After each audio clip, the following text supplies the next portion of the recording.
Assalamualaikum warahmatullahi wabarakatuh. Oke teman-teman, kembali lagi bersama aku Fahni ya. Nah, ini adalah video aku membahas tentang soal SJT di part 4 ya, dari nomor 16 sampai nomor 20 ya teman-teman.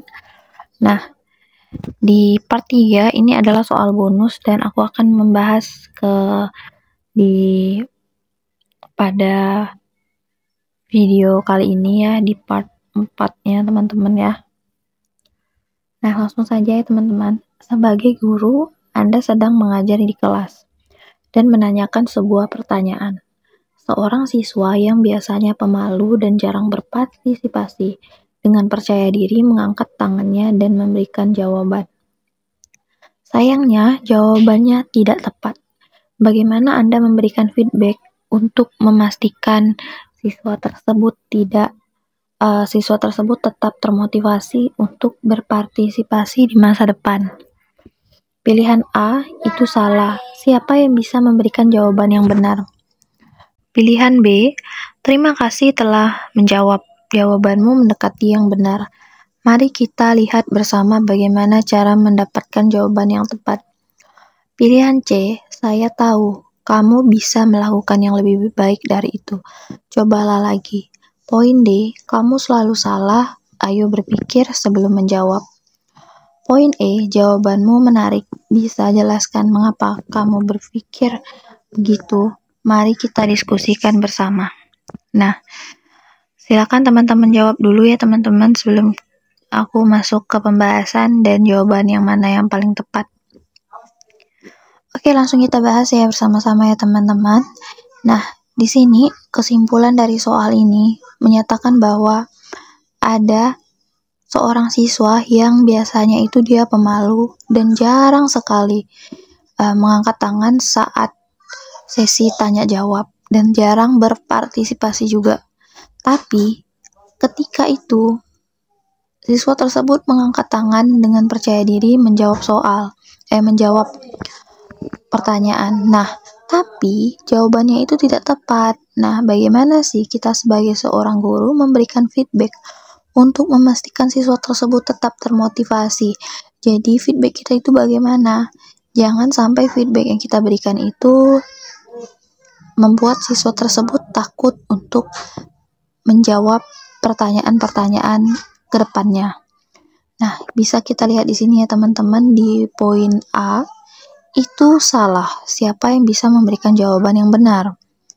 Kata-kata atau kalimat itu salah. Itu merupakan kalimat yang negatif ya, artinya bukan kalimat yang positif. Karena itu bisa memberikan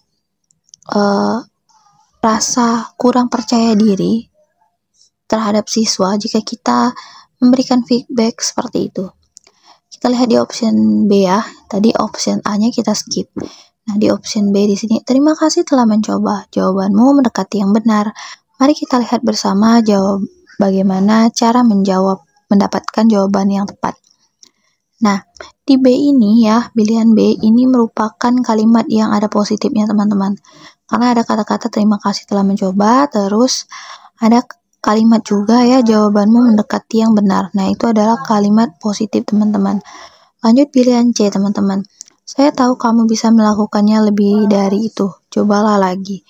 Ini kalimatnya kurang spesifik teman-teman, bisa di skip terlebih dahulu ya. Option D, kamu selalu salah. Nah, di sini sudah kayak kalimat yang ngejas ya teman-teman terhadap siswa, kamu selalu salah. Nah, jadi kita tidak boleh memberikan feedback seperti itu teman-teman. Option D ini di skip ya. Terus yang E, jawabanmu menarik. Bisa jelaskan mengapa kamu berpikir begitu? Mari kita diskusikan bersama. Nah, jadi ada option di antara B sama E ini kalimatnya ini positif ya teman-teman. Jadi kita harus pilih yang mana yang lebih positif dan yang mana yang poin tertinggi, artinya yang mana jawaban yang paling tepat. Kita lihat di kalimat pilihan B dan E, yang mana sih kira-kira yang lebih tepat teman-teman. Nah, jawaban yang tepat itu adalah di B. Terima kasih telah mencoba, jawabanmu mendekati yang benar. Mari kita lihat bersama bagaimana cara mendapatkan jawaban yang tepat. Mengapa di sini dibilang positif, teman-teman? Karena di sini ada kalimat terima kasih. Sudah ada kalimat terima kasih, terus ada kalimat yang baik di sini karena disebutkan bahwa jawabanmu mendekati yang benar. Jadi tidak ada kata-kata salah, tapi diubah kalimat tersebut dengan kata atau kalimat yang baik. Contohnya mendekati yang benar. Jadi jawaban yang tepat adalah di pilihan B, teman-teman. Nah, lanjut kita ke soal berikutnya. Sebagai guru, Anda menyadari bahwa salah satu siswa Anda, Rian, yang selalunya aktif dan bersemangat dalam pembelajaran, mulai menunjukkan tanda-tanda kehilangan minat dan semangat belajar. Rian sering terlihat lesu, tidak berpartisipasi dalam diskusi kelas, dan nilainya mulai menurun. Bagaimana Anda akan mendekati situasi untuk membantu Rian kembali bersemangat dalam belajar? Pilihan A, mengabaikan perubahan tersebut dan berharap Rian akan pulih dengan sendirinya. Poin B, mendekati Rian secara pribadi setelah kelas untuk menanyakan apa yang sedang dialami dan bagaimana Anda bisa membantu. Poin C, menegur Rian di depan kelas karena tidak aktif dan menurunkan semangat belajar. Poin D, memberikan Rian tugas tambahan dengan harapan akan memotivasinya kembali. Poin E, mengadakan sesi konseling bersama orang tua dan konselor sekolah untuk membahas situasi Rian.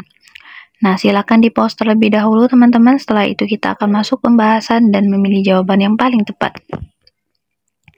Oke, lanjut kita lihat di soalnya ya, teman-teman.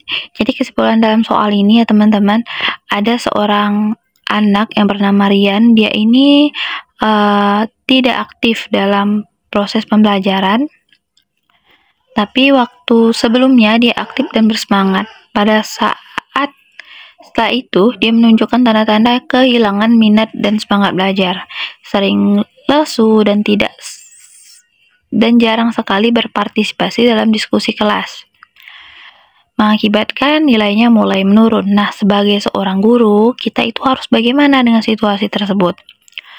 Nah, jawaban yang paling tepat itu apa, teman-teman? Kita lihat di option A, B, C, D, E. Yang mana yang kira-kira yang paling benar? Di option A kita lihat di sini, mengabaikan perubahan. Nah, itu adalah kalimat yang tidak baik ya, artinya bukan kalimat positif. Jadi option A kita skip. Yang option B, mendekati Rian secara pribadi setelah kelas untuk menanyakan apa yang sedang dia alami dan bagaimana Anda bisa membantunya.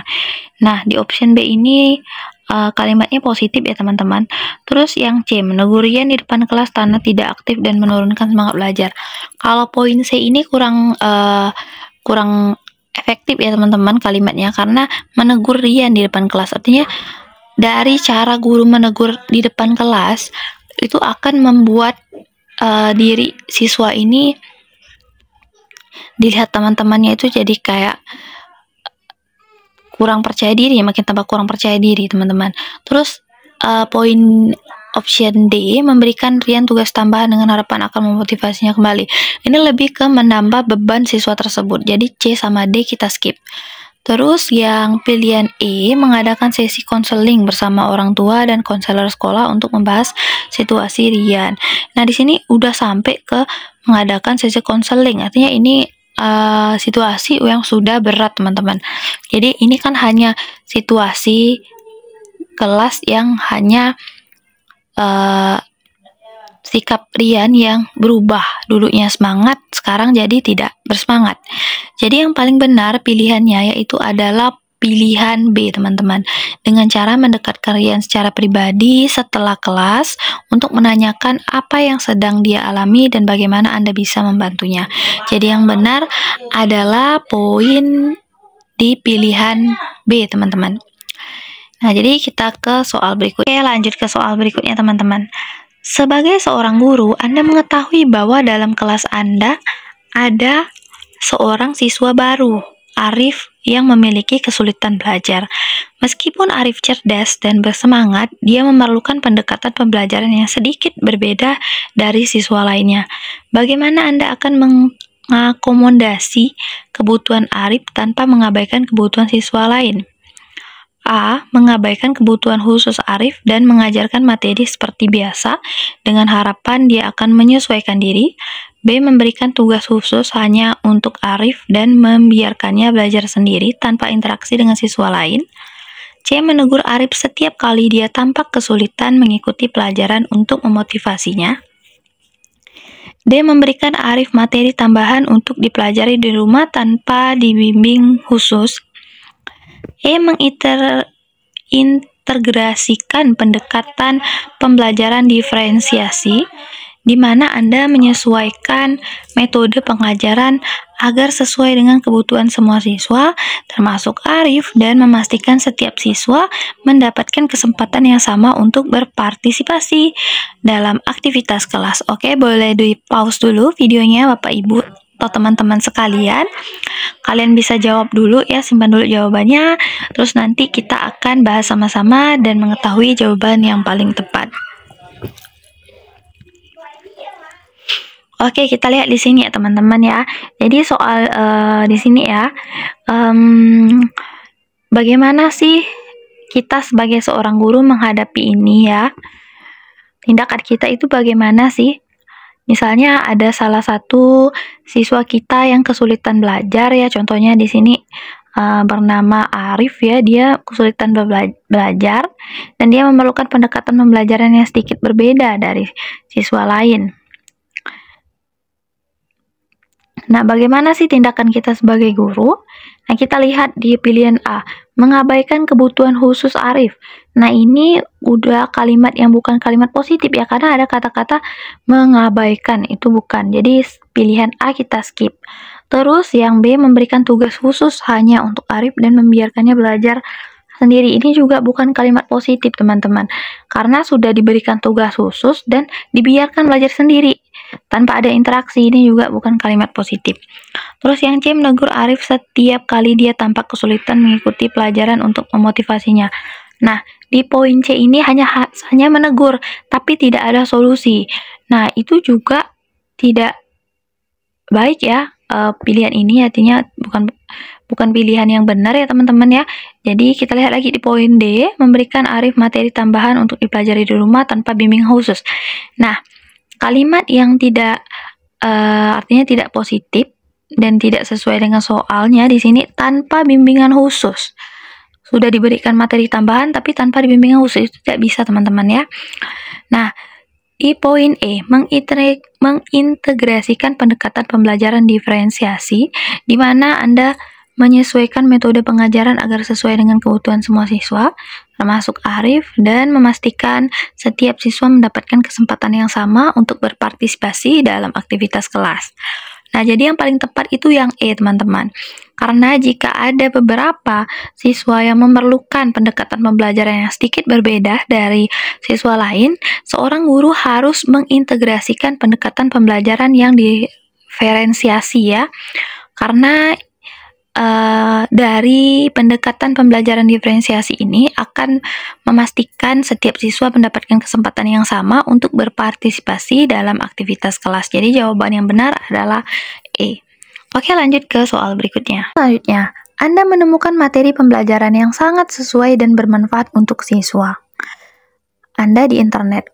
Materi tersebut sangat detail dan disajikan dengan menarik.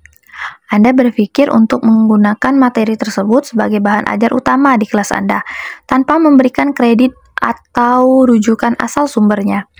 Bagaimana Anda akan bertindak? Nah, pilihan A, menggunakan materi tersebut langsung tanpa mengubah apapun dan tanpa menyebutkan sumbernya. B, memodifikasi sebagian isi materi dan tetap tidak menyebutkan sumbernya.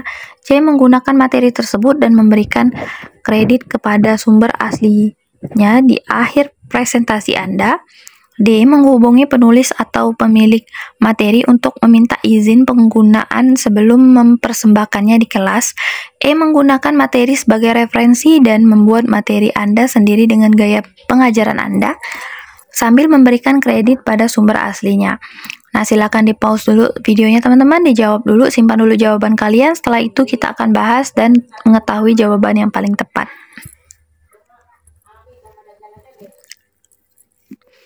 Nah, teman-teman sekalian, kita lihat di soalnya ya teman-teman ya. Jika kita seorang guru, kita menemukan nih materi pembelajaran yang sangat sekali sesuai dan bermanfaat untuk siswa kita. Tapi kita mendapatkannya di internet teman-teman. Terus materi tersebut sangat detail dan disajikan dengan menarik juga. Dan kita berpikir untuk menggunakan materi tersebut sebagai bahan ajar utama di kelas kita ya, tanpa memberikan kredit atau rujukan asal sumbernya. Bagaimana kita sebagai guru akan bertindak ya teman-teman ya. Kita lihat bagian pilihan A, menggunakan materi tersebut langsung tanpa mengubah. Nah, ini adalah kalimat yang tidak positif ya teman-teman. Kita menggunakan materi tersebut langsung tanpa diubah. Nah, guru yang kreatif akan mengadopsi sebuah materi ajar tapi disesuaikan dengan kebutuhan siswa. Jadi kalau misalnya tanpa mengubah itu kurang tepat teman-teman. Apalagi di sini dan tanpa menyebutkan sumbernya itu kurang tepat teman-teman. Jadi kita skip pilihan A. Yang B, memodifikasi sebagian isi materi dan tetap tidak menyebutkan sumbernya. Nah itu juga tidak positif kalimatnya teman-teman. Kita skip pilihan B. Menggunakan materi tersebut dan memberikan kredit kepada sumber aslinya di akhir presentasi. Nah, di sini tidak ada disebutkan bahwa dimodifikasi, hanya menggunakan materi tersebut saja. Ini juga kita skip pilihan C ya. Terus pilihan D, menghubungi penulis atau pemilik materi untuk meminta izin penggunaan sebelum mempersembahkannya di kelas. Ini saya rasa tidak perlu ya teman-teman menghubungi penulis atau pemilik pemateri ya teman-teman.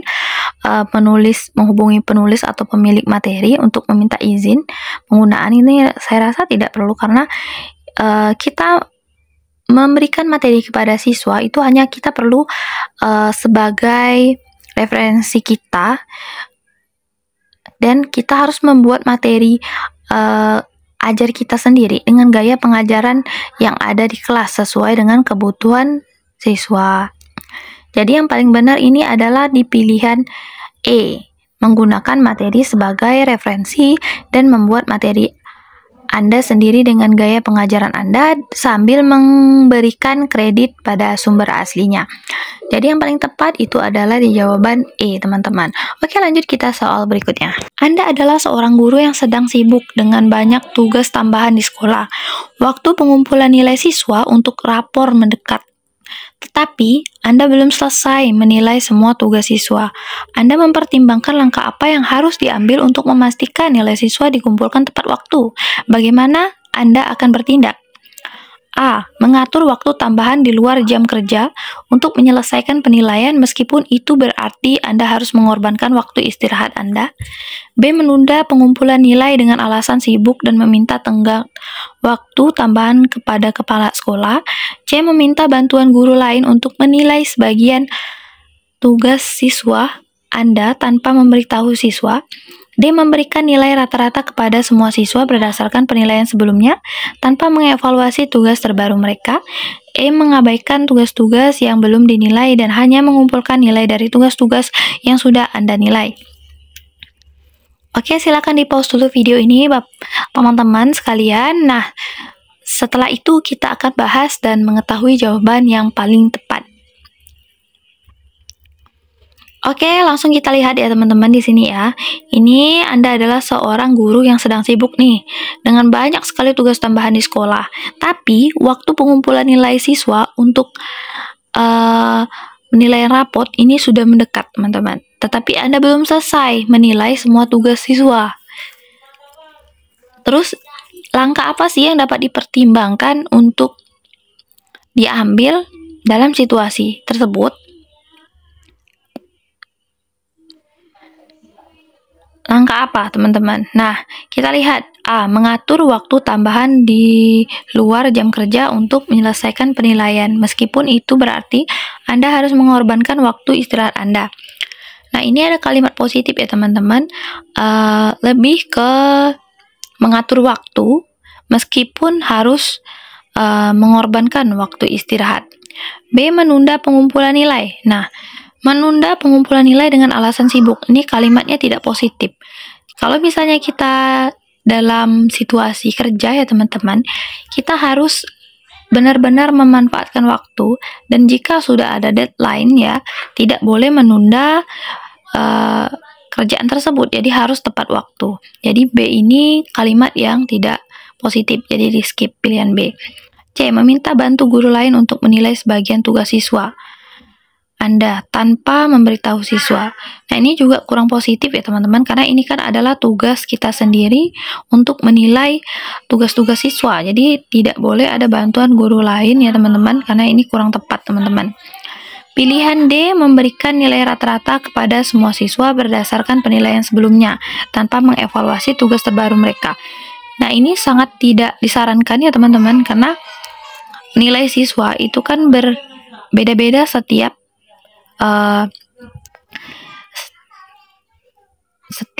tugas-tugas yang diberikan ini berbeda ya teman-teman ya. Di semester 1 dengan semester 2 kemungkinan nilai-nilainya itu terkadang berubah-ubah. Jadi tidak boleh berpatokan kepada penilaian sebelumnya. Jadi yang D kita skip ya. Terus yang E, mengabaikan tugas-tugas yang belum dinilai. Ini juga tidak boleh ya teman-teman, dan tidak disarankan. Jadi jawaban yang paling tepat itu adalah di pilihan A, dengan cara mengatur waktu tambahan di luar jam kerja untuk menyelesaikan penilaian, meskipun itu berarti Anda harus mengorbankan waktu istirahat Anda. Nah, ini adalah tanggung jawab kita ya teman-teman. Jika kita sudah bekerja, ini merupakan tanggung jawab kita untuk menyelesaikan penilaian itu di waktu yang sudah ditentukan. Jadi itu adalah soal SJT ya, observasi diri mengenai kita dalam mengajar ya teman-teman. Silakan ditonton video aku sebelumnya, karena ini adalah part ke-4 ya teman-teman ya. Karena part 1 itu terdiri dari 1 sampai 5 soal, part 2 6 sampai 10 soal.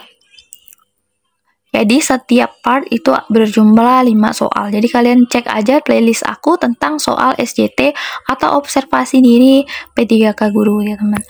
P3K Guru tinggal dicek aja ya di playlist aku. Di situ sudah berurutan dari part 1, 2, 3 dan 4.